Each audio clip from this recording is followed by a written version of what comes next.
Hello and welcome to Geeks of the Round, Blacklist discussion, episode 209, the return, the fantastic Super Bowl episode. I'm Rod Lundell, Honey Butter Wally West, and this is our discussion. Let's talk to some panels. Coincidentally, there's a character here named Lou Rod, 76. Hello, Lou Rod. Good evening, everyone, and in this discussion, we might also throw out some Honey Butter references. Honey Butter. And then we also have my favorite Cenobite who has no fucking arms. You're creeping me out, you son of a bitch. Isaiah Mullins. Yes, folks, I'm back with the logic as always. Woo! All I heard were nachos. Charles And Williams. Honey Butter. Hello, everyone. Yes. I love the episode, love to talk about it, and don't pay attention to any of these yahoos on their whole Honey Butter references. Because they're all He actually... rubs it on his body, so it gets the notion again. God damn it. He What rubs the honey butter on its body. He rubs the honey butter on its skin or else it gets the hose again. Yeah, I get it. Oh. He goes with the honey butter, gets on my body. Okay. Back to Blacklist, which we've already gone off track and we haven't even been in the hangout for 5 minutes. Yeah. 26 seconds. And we're off. So, to kick off this episode of the Blacklist, we have breaking news. Raymond Reddington. Captain. That was awesome. I wish I saw that. I wish I actually watched the Super Bowl to have seen it come into it like that. Because it was probably like a commercial or something, and then comes on looking like a newscast. That was pretty sensational. All bullshit aside, I did not watch the episode live, but when I did see that, I thought it was a commercial at first. Really? The same year that was commercial. Well, the thing is that the my DVR actually recorded Blacklist when it was scheduled to record, but the Super Bowl went over. Yep, same thing for me. And the thing is that when it actually started, I thought it was more commercials. I thought it was, and so that was very cool. I liked how they did that. I thought it was very smart. I'm sure the audience really liked that as well. So yeah. I had to watch it on demand because the Super Bowl took up like 20 minutes of the recorded space. So yeah, all you have to do to fix that is just record the show that comes on after. Yeah, I forgot to record anything. Period. I don't turn my TV on for days. You know, I sit in front of this damned computer. Well, yeah, I mean, I don't watch anything on TV live anyway. I always watch it when it's recorded on my DVR. Otherwise, I don't watch it. Kind of like with American Horror Story. Don't get me. Don't start. Oh, you be quiet, Wikipedia. Wikipedia. No, you get that wrong. I'm the dictionary of Wikipedia. Thank you. Wikipedia Mullins.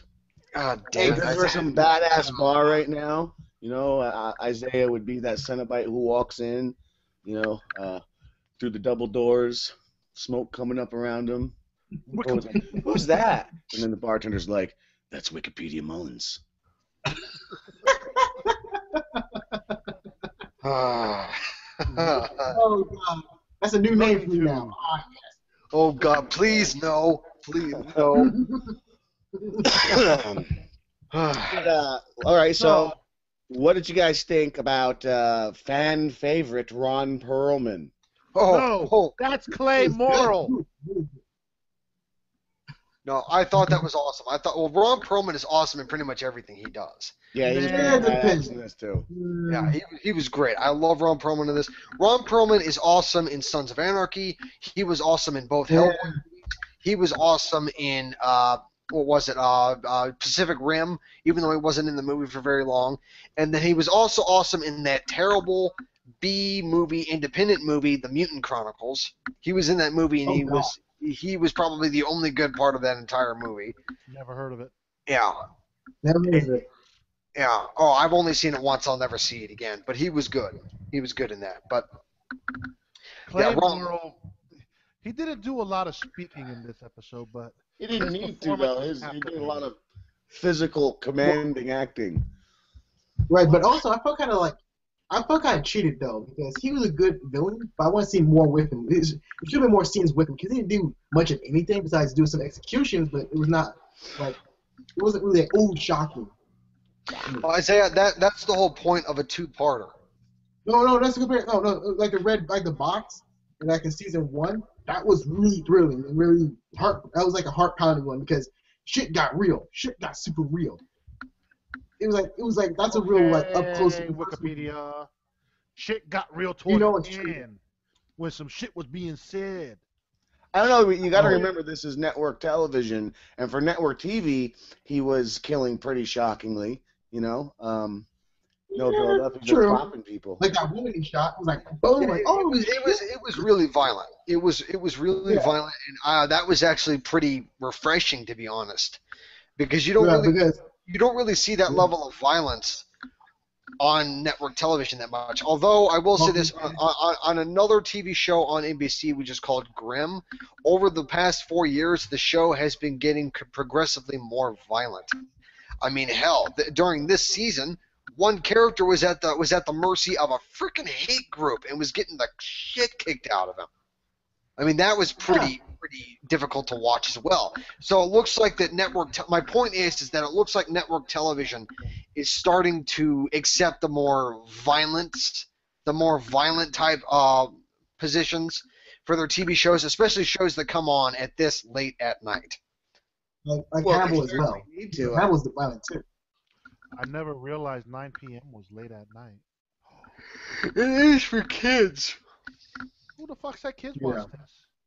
Well, I mean, You'd be surprised. Some parents might let their kids watch shows like this. Or they watch it without their parents knowing. It happens a lot. Yeah, I mean, kids can be pretty resourceful. Yeah, but you know, like I said, this show opened up with fucking usual prediction of getting caught for some bullshit. He's always getting caught. Well, was this something different? I actually had that question. Was this was he caught for something different, or he did get caught for some reason at the end of the mid-season with Berlin, right? Or no? No, he didn't get caught. Well, how did we leave the show on episode 207? I don't remember. That's when he Berlin. Yeah, this he killed Berlin, and then he asked Tom to never come back ever again. If he does, he's going to kill him. And that's about it. Yeah, but what was I gonna say? Crap, I forgot. Yeah, I don't even remember what happened at the end when it left on episode 7. It was at 208. I was wrong. Oh yeah, 208. He left 208 with him shooting Berlin. Him, I think, talking with what's her face? It was called the Decemberist, if that helps. No, it was called Suzukana.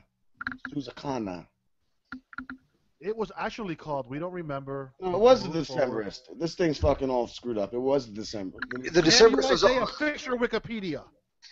It was the Decemberist because it was the same episode where Alan ended up dying. Oh yeah. I don't like the new guy, by the way. We'll get into that. I think he looks stupid. They should have. Is that a famous guy or not? How do you go from fucking Alan Alda, like TV royalty, to some guy nobody knows?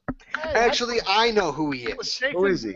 Oh God. Nemesis. He was in Jason Bourne. He was in the short-lived sci-fi TV show Alphas. He was in both seasons, and he was. Oh, that guy.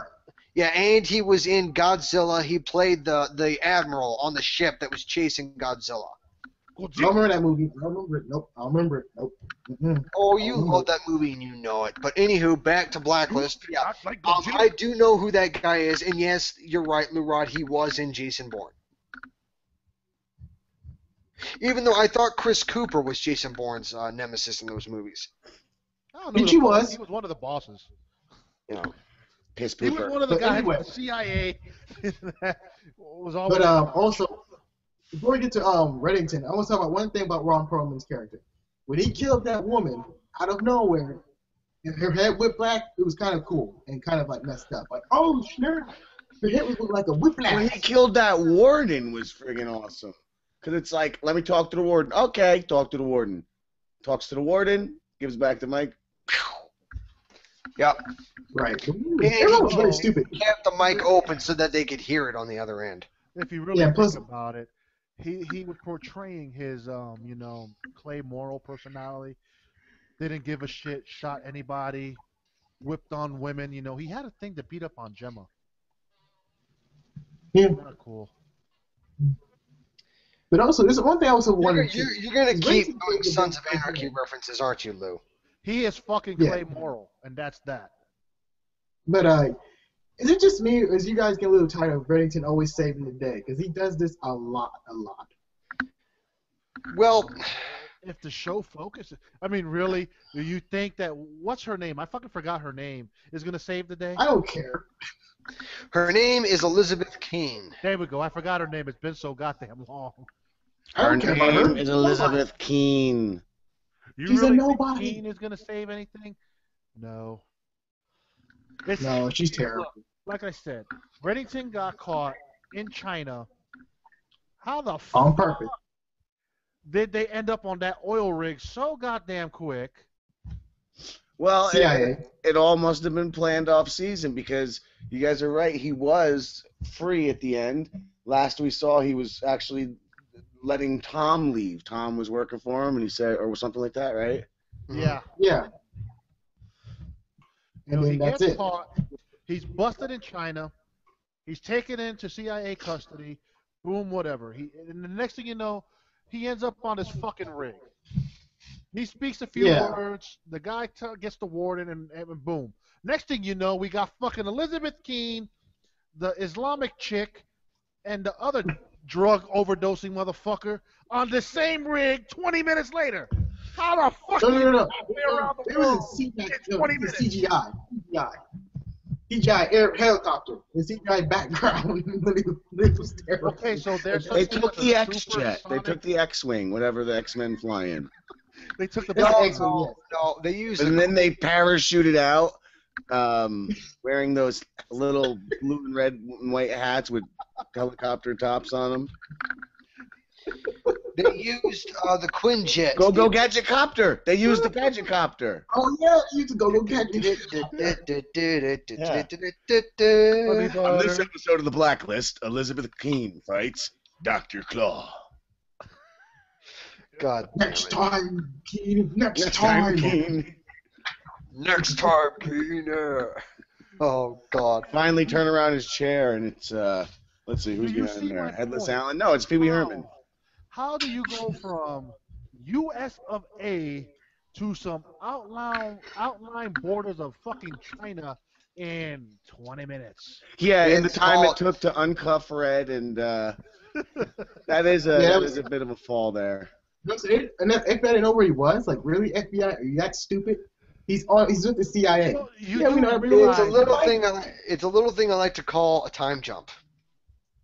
I know, but that's an awful time jump. Okay, but what makes Charles, to your point of time jump, Red specifically said Clay Morrell was going to break out 12 hours later. Right, it made no sense. Oh wait! That verifies Charles. If he says that in 12 hours so and so is going to break out, then that was because then they went to a commercial, I think, and then boom. No, it wasn't a commercial, but yeah, that makes sense for a 12-hour jump. How do you? Okay. How did Red know that? How did Red know that crap? But you know what doesn't make sense for a 12-hour jump? It was daytime when he showed up, and it was daytime when they showed up. Thank you. Right, which makes no sense. And there's no flight leaving Washington, D.C., making it halfway around the world in 12 hours. Except for the Langley Special Express. It's like, oh yeah, we just opened this portal through the nether realm that opens up back at the place, and you're good to go. Told you, they took the fucking X-Men chopper, plus the Gadget chopper, plus the spinny hat. No, better yet, they used the portal gun. Yeah. No, that's too good. No, that's too good for them. No. They farted out rainbows. Oh, but it was so fucking classic. They land on the helicopter. They're walking. And boom, here comes the prison guard. You need to go back to your chopper. This place is not safe. The next thing you know, exactly how I remember that too. Going just like that. He had the Shakespearean crash and everything. It was so predictable. It was a Machiavellian goatee, and he came out and he says, "Go back from whence you've came." Shoots the Islamic lady in the fucking foot or ankle or calf, wherever. They hit her in the ankle or near the ankle. Whatever. She gets shot. She's laying on the floor, and here comes drug overdose. Gets bitch slapped. And where's fucking Elizabeth Keene? She always seems to fucking hide. Folks, for the record, what he's referring to as drug overdose is actually Agent Wrestler. Yeah, of course he was a druggie. He was a strong druggie. Even though they haven't really touched on his whole drug addiction in a while, though. Yeah, he kicked the habit out of nowhere. Like, how did he kick the habit? Hey, man, once you I can quit whenever I want. My ass. You see, I actually, though, had a slightly different experience with that scene. It was, they show up, they get off the helicopter, guy comes out and says, "Go back from whence you came!" And then I looked down, then it was commercial, and suddenly they're all hanging from chains. Yeah, I didn't get that either. Like, what? What happened? I was so confused, I had to rewind, and I was on the fucking on-demand, so I rewound, and I pressed the back button, whatever, rewound, it jumps me back like 5 or 10 minutes, and then I had to sit through 10 minutes that I already saw, plus the commercials that I already watched, because there's no fast-forward functionality.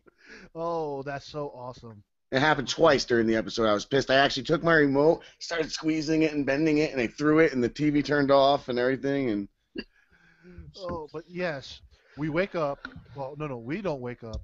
They wake up in chains. The Islamic woman talking about, "I could barely stand," because honestly, she couldn't put pressure on her leg. Right. Wuss. So she's over there slipping and sliding with one boot on her blood.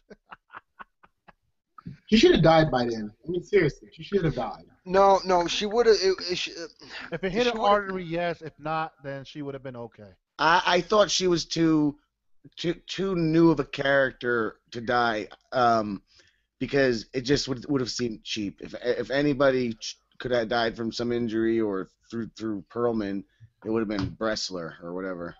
Well, they're not going to kill her off until they do the whole romance, sexual tension between her and Aram. Oh, dude, did you see how Aram got? Oh my God, him. He's like, "We're going to give him the code, right, sir? We're going to give him the code. We're going to give him the code. We need to save them." Yeah. I was a little going like, yeah. No matter even if he did like her or not, a real agent would not have done that. Right, he would never do that. That would have been classified as insubordination. In situations like that, you keep your mouth shut. Yes, stay shut. Shut your mouth, Private. Right. You just don't do something like that. And besides, most agents would even consider that an occupational hazard. Or a traitor. But then Elizabeth Keene ends up strolling the halls like she always does. And who does she stumble up upon? Hey, at least she was wearing shoes this time. True. But she tripped on her own shoelaces. There wasn't a 5-minute shot of her fucking bare feet running through a hallway or kicking out a freaking door like the first season and a half. She ends up finding Mr. Reddington. Wow. And it ends up being like, common sense would be like, "Thank you for coming to try to rescue me, but why are you here?" Right. This made me sense. Like, why are you here? I'm ready to. Do you think he actually knew and planned and wanted her to come because we learned that the fulcrum was a lie? He didn't have it. It was a bluff.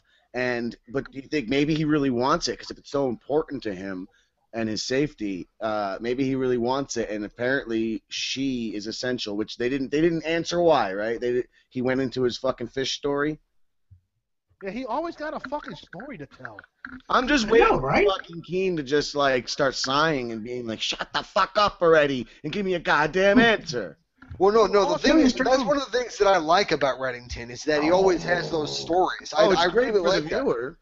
Yeah, it's great for the viewers, but I mean, in her case, she's probably thinking in her head, "Dude, if I wanted a story, I'd go watch fucking Mr. Rogers." Yeah.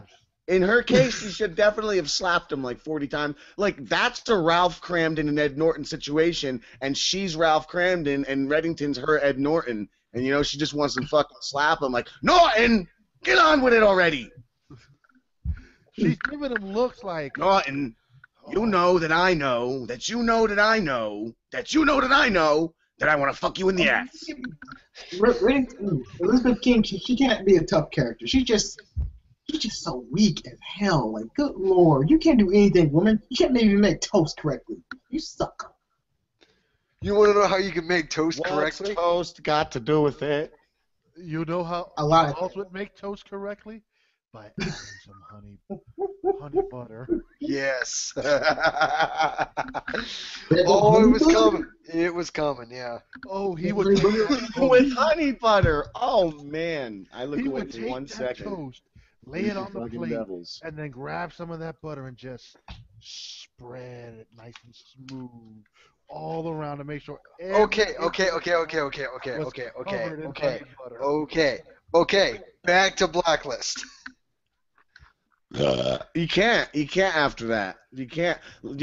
That image plus my morning spent listening to a man having Reese's peanut butter spread on his butt cheeks. It's you can't get back from that. Discussion's over now. I'm calling the doctor. Oh, Charles, do you take a little bit of syrup and put it on your honey butter? Oh God! I am no longer contributing to this mess. So yeah. You already did that, Weedy. Already did that. All right. Well, anywho, in Blacklist, we got all right. So they start Reddington and Reddington and Kane, they end up walking around, and then they end up taking up inside this. I would assume this. What is it? Warden's bunker or some shit like that. It wasn't a bunker, but I think it might have been the warden's office, where they end up meeting other guys that are there to help Reddington. Like I think 2 of them were 3 of them were prisoners. 2 of them were willing to help Reddington, and then the 3rd guy was a member of a cartel that was responsible of killing one of Reddington's friends. And he said, like, Holmes, what's my job? It's like, your job is nothing. Your job is just to sit there and eat this bullet because you killed one of my good friends. Bang.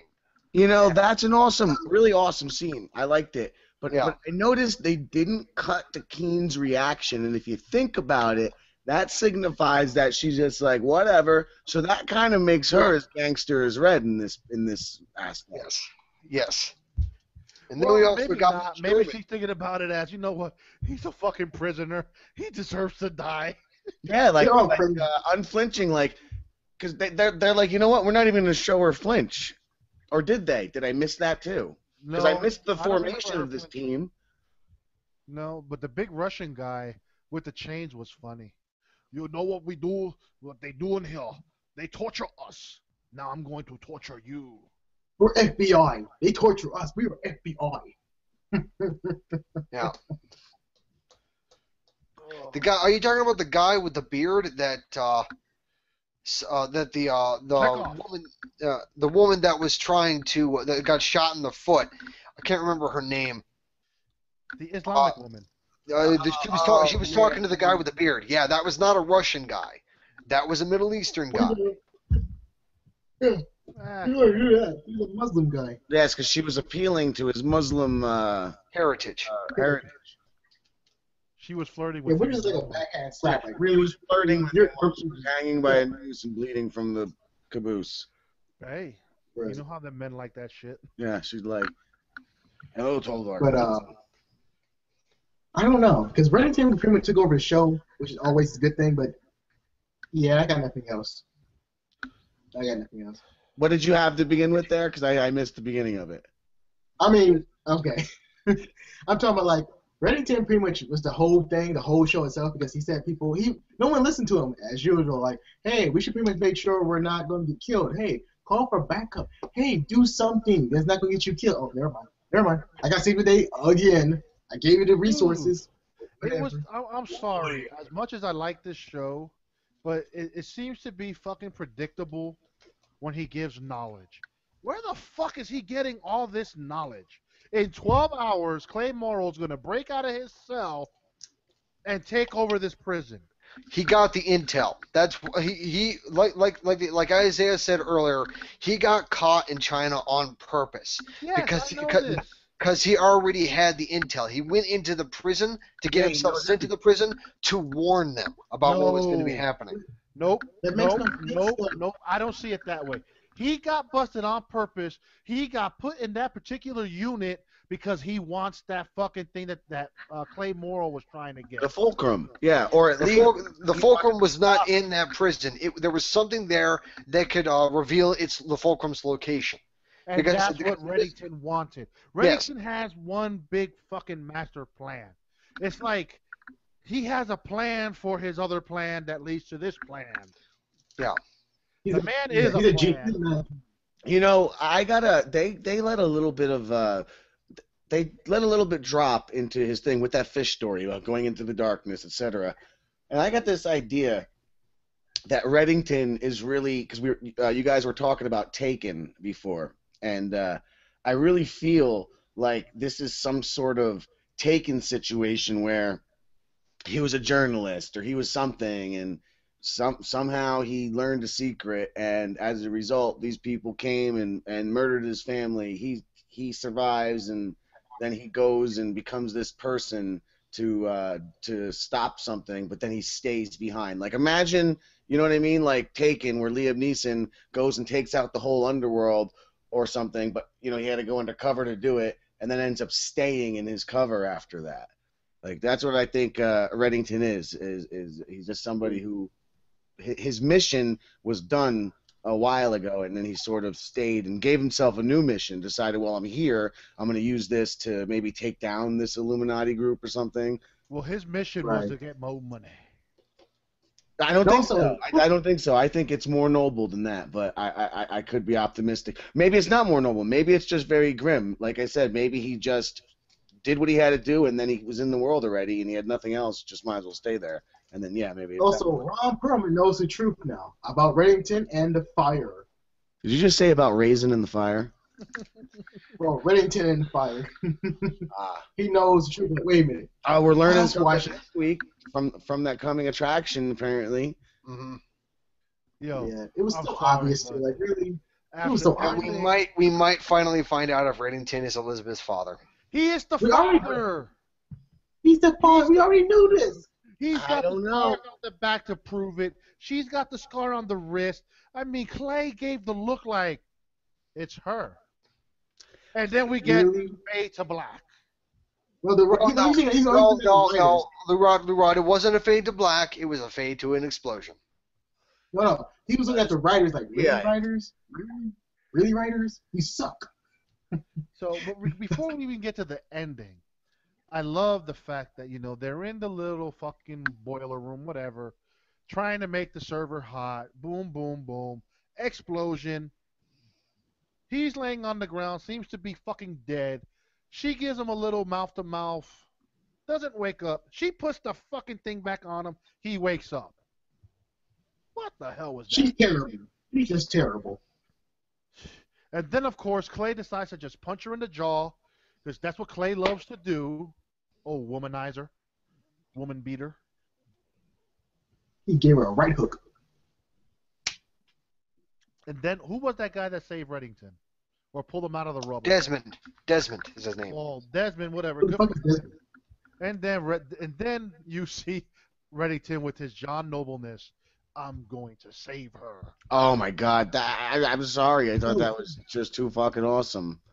That whole scene when he's walking through the yard. Hey, you! I want that gun! Boom! There you go. He was rolling down, all right, dumb fat fuck. He's like, yeah, I'm going to need that shotgun. Oh, okay. There you go. Get you off the buy, son. But he had to do some physical stuff too, and so that he's not just a pussy with a gun. And then he shot the door. Then he shot the door with multi-purpose tool.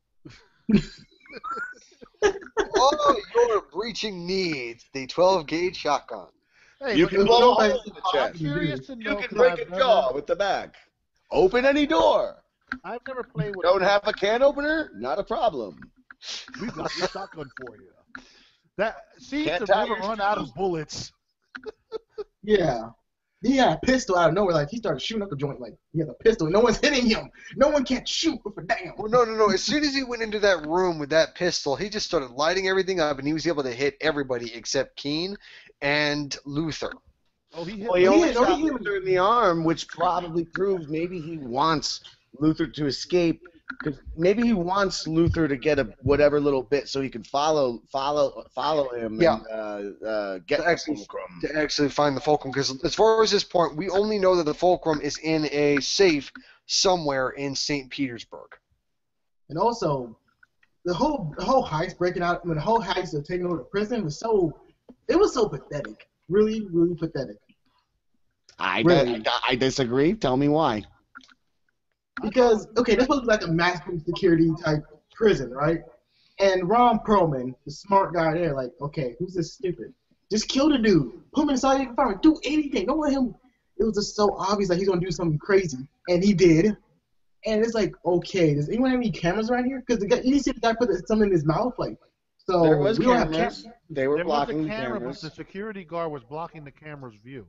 Here's the deal. I know, he had an inside man who did the thing. You have to assume that all of the other guys who came in during that 3-month period, all of them were shoving things down their throats. And they were practicing it for a while beforehand, too. Never mind. But they all – so whatever he did in his cell was occurring simultaneously, coordinated with the other cells. And well organized. that's why once he got out of that door, Reddington said it's over. The place is already taken because there was no question. So right, because it felt like the FBI all over again. And we saw the head and director of FBI say, "Oh, yes, we're giving to your demands now." That was so fucking stupid. Like, dude, no, that's so stupid. You don't do that. It's like people die for the greater good. You don't do that stupid shit. Look at Homeland. Look at the Americans, and you're done. I don't watch neither show, so I won't comment. But leave them for that show. Stop hating on the show. Stop hating it. No, your logic makes no sense. Look at Homeland. Look at Americans. You don't make. I make sense. No, you don't make sense. You drop it. Look at Homeland. Everybody. Look at the Americans, where they are going up against Mother Russia. Actually, they're working for Mother Russia, but okay. Yeah, they are. I wouldn't know because I don't watch that shit. What? That's some good stuff right there. The only good show on FX. Okay. How about we talk about something a little crazy, like, I don't know, the newest episode of the Blacklist. I forgot where we were. I thought we were talking about honey butter. No, we were talking about the American and Isaiah Logic. But no, where we were in the Blacklist is that we were talking about, like, where when Reddington went into the command center and grazed or shot Luther in the arm, and that's when Luther found out that Keen was the girl from the fire. Yes. Yeah, so obvious. It was just obvious, like hell, like really? Wait, really? That happened? One question here. Yes.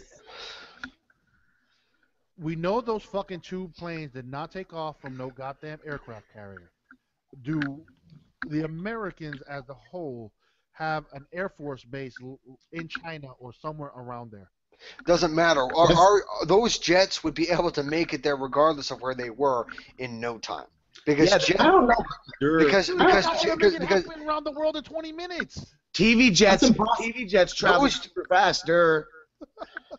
Those jets were launched possibly from some airfield in DC, possibly. I think they might have been launched in DC is where they were. But they're not getting to China in 20 minutes. I don't think that they were even anywhere near China. To go out from the West Coast if they're getting to China? You are only basing the whole thing of China is that was where Reddington was when he was arrested.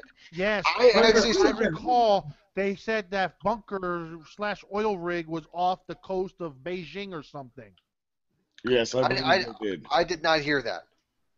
It said it on the bottom. They didn't really talk about it. They just said, all I knew is that prison, the factory, was they said that it was in a secret location and that location was not mentioned. And for a fact the Americans will not shoot on American soil, no matter what's going on. They will never shoot it. You'd be surprised. Yeah. They ain't gonna blow up no motherfucking oil rig on in American waters. Why didn't you use drones? We got drones. Why didn't you use drones? There was no drones, nigga. Those were. No, I'm saying, why couldn't you drones are more expensive. Drones are more expensive. Oh, we're right. But either way,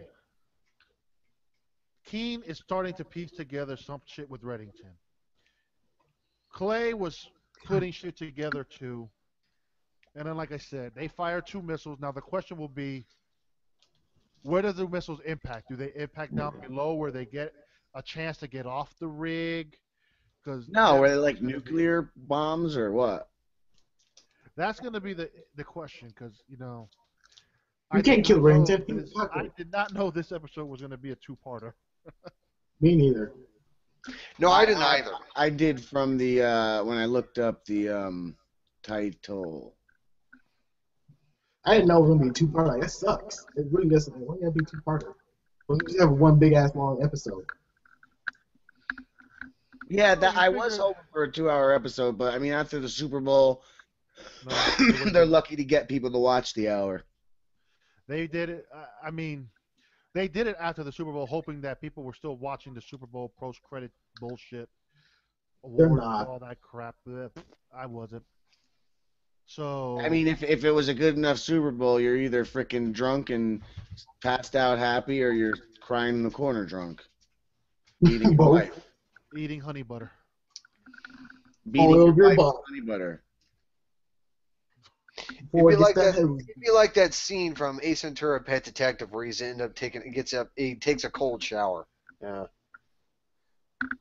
But and that song plays too. So yeah, it is nothing like that scene.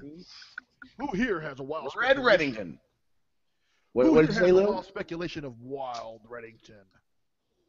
Yeah. So, are you guys ready for that? Or you got any more about this episode? Because I think we pretty much it was a really, really good episode. The thing with this show, the better the episode, the less there is to talk about. Also, the worse the episode, the less there is. So, if we want a good discussion, it has to be like a really mediocre episode. True. Then we get a good. I look at it as the better the episode, the less the discussion, because we flow through the topic.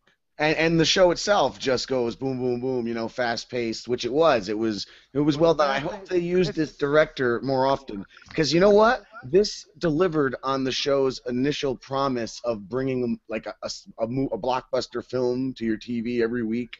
That was like the whole premise that it was flying under or whatever, and they sort of digressed and went more the SVU approach mid season 1, but it seems like a shorter season this year, right? Is that the case? We're getting a shorter season. Yes, it's a shorter season. Because I think that's better with this show. I don't think this show does well with a 22 episode season. 16 would probably be good for it, and. I hope they use this director again. He did. But they need to stop saying one thing. A game changer. No, it was going to be a game changer to the Blacklist. Stop saying that, please. You've been saying it for they really need to stop saying that. Well, it was a game changer in the sense that we know he doesn't have the fulcrum, and we know that Elizabeth is connected to the fulcrum in some way. Ooh. And the second part is dealing with the fire. So, what if she is the fulcrum? Well, that's a great theory. Okay, all right. So let's get into wild speculation. Wild speculations. Go ahead, talk about that. What if she is the fulcrum, like a terror sleeper cell person programmed in her brain? Interesting. I actually think that I don't think she's the fulcrum because they pretty much said that the fulcrum is a file. It's not a person. It's a file. And we already know where it is. We know it's in St. Petersburg. It's just Alan was killed before he was able to give the exact address. And St. Petersburg is a big city, so yeah. But the question is it St. Petersburg what? Russia? I would assume so. Yes. Yes. Da. I think it's in Russia, yeah. But I think that Reddington. I think we're going to the motherland. Now, here is a really wild speculation that is probably a 99% chance of not being true. but maybe Reddington isn't Keen's father, but her father is actually one of the people on this whole like Illuminati Secret Society. Maybe it's the new guy. Fuck Maybe that. it's him. No. No, I'm sorry. No, it would have been mentioned at some point because they all know what exactly like what he's doing. I'm sorry. If he's not the father and the way he's being overprotective of her ass, oh, someone shoot me now.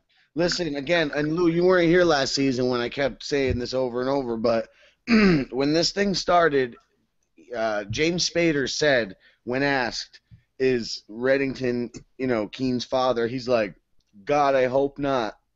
I am confident the writers will come up with a better idea than that. So, no. I'm sure they're going to consider, we're in the internet age, people see this shit all the time, so but again, with this episode, it actually, if they did make it that he's Keen's father, I think he would be like, oh, they actually came up with a good reason for it, because I think it's finally not cheesy. Okay, now. Well, it's still cheesy. What if he isn't the father and he pulled her ass out the fire? And he has a special bond connection to her. Like maybe there's an idea, like he was just driving home to his family, but he saw a fire and he was, just drawn in his space, good nature to rush out of the car and go in, and everyone was dead except for this little girl.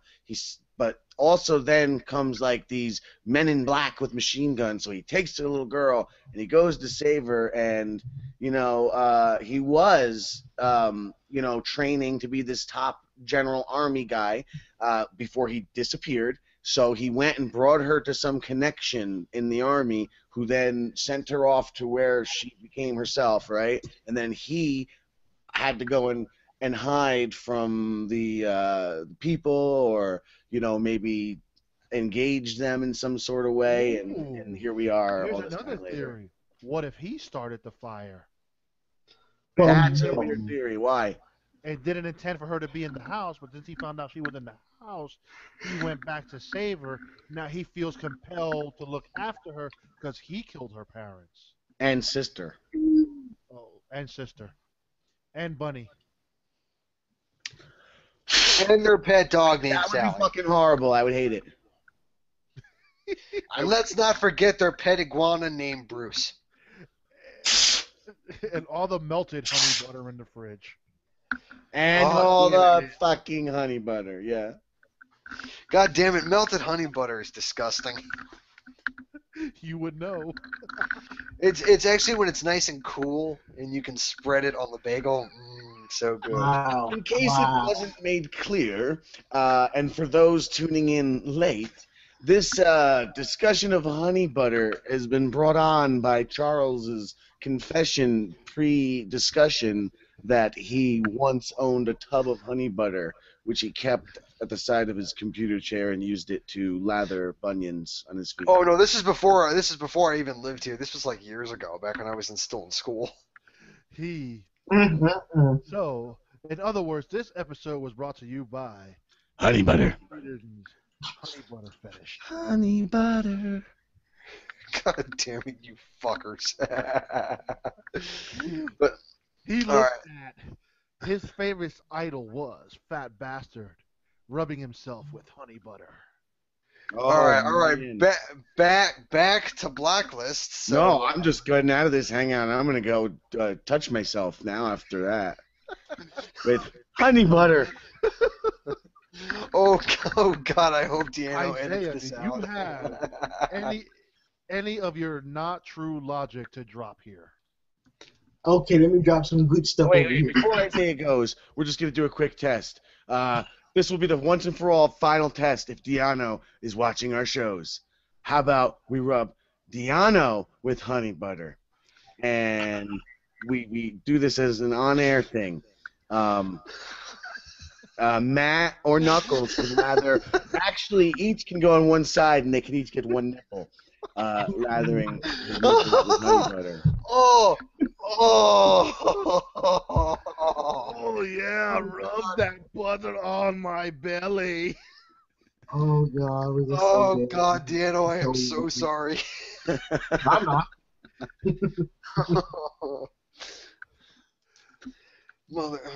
Oh wow, okay.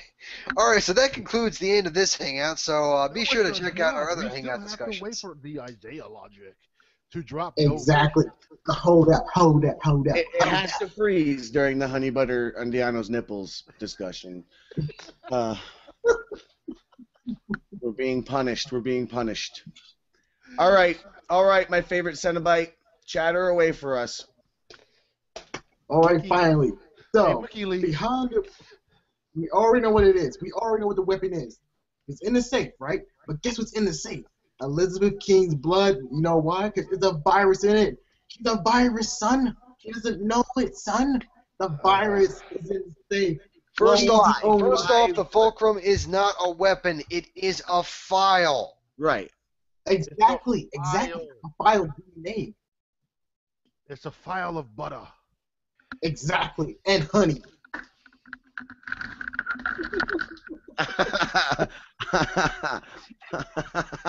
I was just going to ban honey butter from the rest of this conversation right before Charles rage quit. Charles is now rage quit to go eat honey butter from a tub like Winnie the Pooh.